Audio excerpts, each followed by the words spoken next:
మెడలా బోసిగా ఉంటే నేను చూడలేను. మొదలుపెట్టిన చోటుకే వచ్చాం. అయినా అవమానాలు చాలు. ఈ రాజకీయాలు పదవులు మనకొద్దు.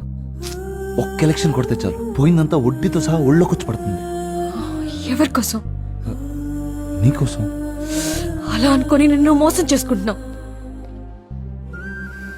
రాధా, నా కోసమే నువ్వు ఈ పరుగు మొదలు పెట్టావు నాకు తెలుసు. కానీ మధ్యలో నీ రాధను మర్చిపోయావు. సీఎం పదవి తప్ప నీ కళ్ళకి ఇప్పుడు ఇంకేం కనిపించడం లేదు.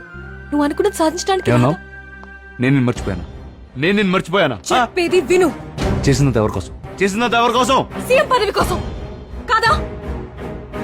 కాదంటే ఇప్పుడే వదిలే. కుదరదు. అంటే నీకు రాధ కంటే సీఎం పదవి అనలేదు. సరే, ఇప్పుడు చెప్పు. నీకు నేను కావాలా, సీఎం పదవి కావాలా?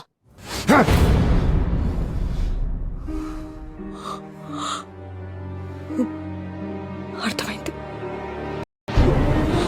ఎక్కడికి? నా కళ్ళలోకి చూడకుండా ఉండలేను అన్నావు.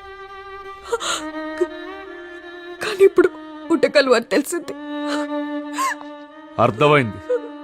నా డబ్బు ఆస్తి అన్నీ పోయినాయి, అందుకేగా వెళ్తున్నావు.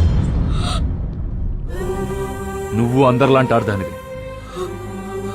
నీ పదవి పోయినప్పుడు డబ్బు పోయినప్పుడు కాదు, ఇప్పుడు. ఈ మాట నా చూడు, ఇప్పుడు పడిపోయావు. ఇదే నీ పతనం.